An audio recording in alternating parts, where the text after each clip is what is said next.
Lagi dan lagi, konten podcast milik Denny Sumargo jadi sorotan publik.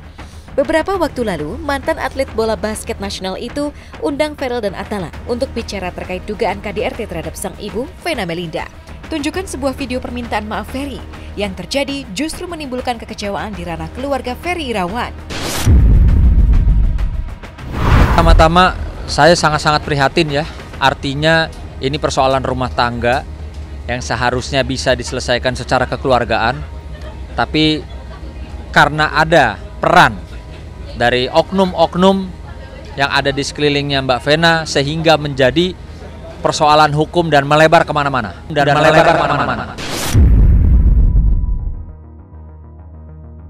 Tapi kalau secara hukum, menurut saya, menurut kacamata hukum saya, bahwa ketika Mas Ferry membuat video ya permohonan maaf sambil menangis itu, yang sekarang menjadi konsumsi publik dan menjadi buli-bulian di masyarakat, menjadi bahan tertawaan, bahan hinaan, itu seharusnya ya tidak dipublikasi.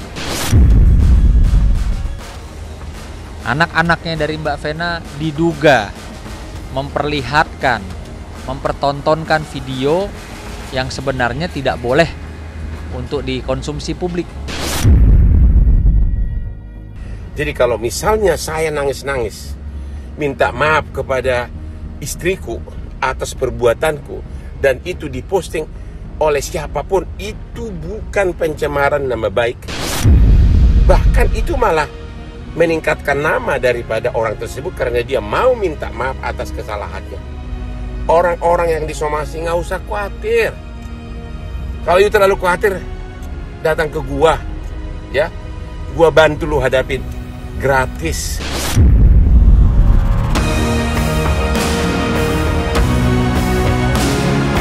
Tidak hanya itu, keluarga Ferry Irawan melalui kuasa hukumnya Sunan Kalijaga juga sempat melontarkan somasi 3x24 jam atau dilaporkan dengan dugaan UU ITE maupun pencemaran nama baik.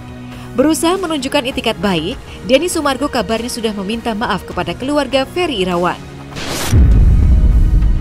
Seorang DS itu menghubungi saya dan menyampaikan itikat baiknya, ya, itikat baiknya untuk meminta maaf kepada ibunda Mas Ferry, ya, kepada keluarga besar Mas Ferry. Artinya saya pribadi juga mengapresiasi, ya, bahwa DS dengan jiwa besar dan sportif mau, ya, menjalin silaturahmi dan mau meminta maaf. Saya sampaikan kepada Mas DS, saya sampaikan ya ke pihak keluarga, nanti kita atur pertemuan baiknya bagaimana. Komunikasi itu pun berjalan kemarin dengan baik dan lancar. Nah, sampai dengan hari ini, tadi pagi saya masih berkomunikasi, baik itu per telepon maupun ada histori WA-nya. Kenapa ada oknum pengacara yang justru melihat peristiwa ini untuk ditambah menjadi satu persoalan yang gaduh. Memang, bicara konten Denny Sumargo tak jarang sempat menuai perhatian publik. Apalagi beberapa tahun kebelakang, konten video miliknya sempat dinilai konten kontroversi. Hal itu karena beberapa public figure meninggal dunia usai datang jadi tamu di konten miliknya. Mulai dari Vanessa Angel dan Bibi, lalu Dorce Gamalama, peramal yakni Mbak Yu, dan terakhir yang membuat Densu kian terpukul ialah Laura Anna.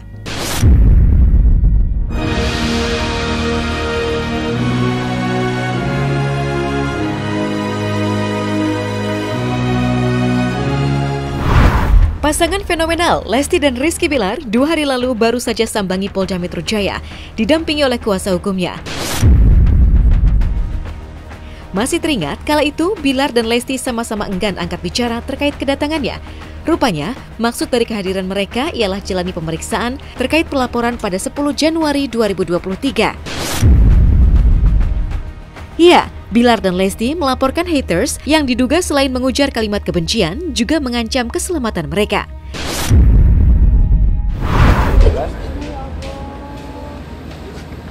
Udah tahan dah sini ya. Tahan. Jangan maju. Ada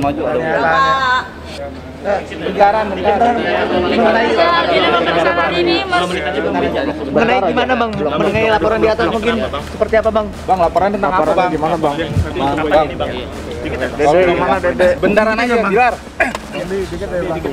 Dikit aja dong bang. Ya Dede sama BBL ya bang. Pasti akan segera kita infoin ya. Bang Rizky sama Mbak Lesti ya. Karena saat ini memang masih harus dirahasiakan dulu.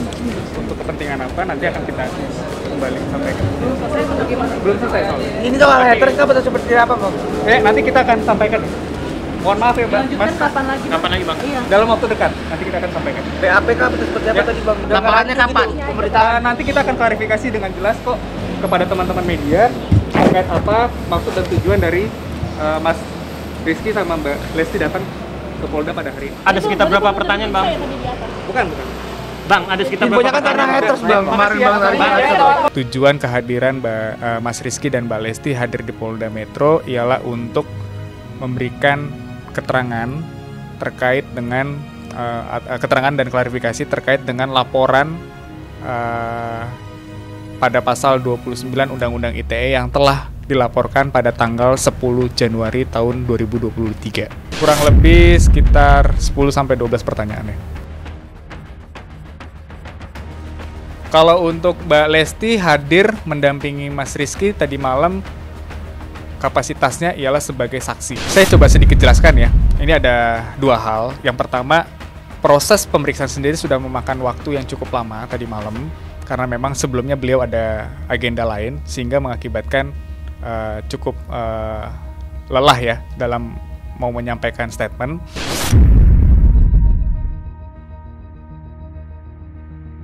Diketahui, melalui kuasa hukumnya, Bilar dan Lesti sudah melaporkan total 3 akun media sosial yang diduga jadi dalang dibalik semua itu. Kabarnya, selain menghujat Lesti dan Bilar dengan kalimat tak pantas, pemilik akun tersebut juga mengancam Bilar dan Lesti akan terjadinya kekerasan yang dialami keduanya. Tak heran, guna menjaga keselamatan diri dan keluarga, Bilar lantas tidak tinggal diam. Lalu bagaimana kondisi psikis keluarga kecil Lesti dan Bilar usai diduga jadi korban pengancaman? Terkait dengan psikis sendiri memang tidak terlalu berdampak kepada Mas Rizky dan Mbak Lesti. Namun mungkin yang perlu diketahui ialah faktor keamanannya. Karena kan memang yang kami laporkan ini kan sifatnya di dalam pasal 29 Undang-Undang ITE itu adalah ancaman secara terbuka. Jadi mungkin lebih ke merasa kekhawatiran ya, kekhawatiran atas keselamatan keluarga. Sebenarnya saya belum bisa bicara. Saling menghargai aja bang. Teman-teman bang.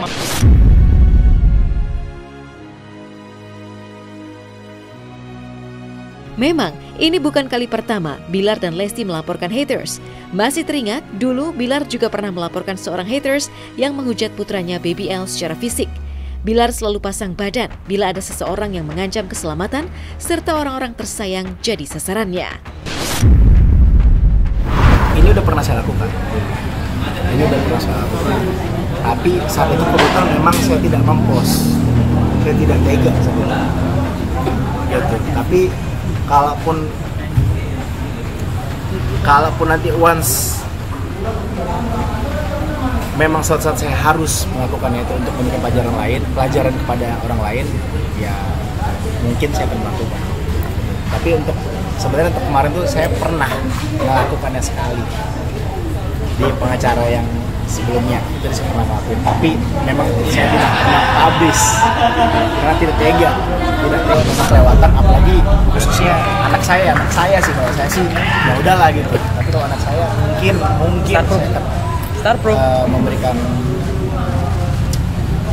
sedikit inilah shock terapi lah, kalau misalnya kan memang ada lagi yang melakukan hal-hal yang tidak baik lah, seperti kejahatan kepada anak.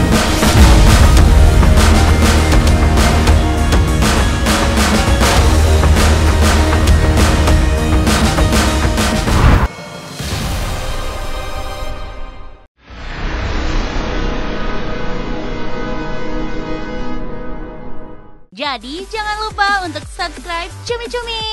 Ditekan ya tombol lonceng merahnya.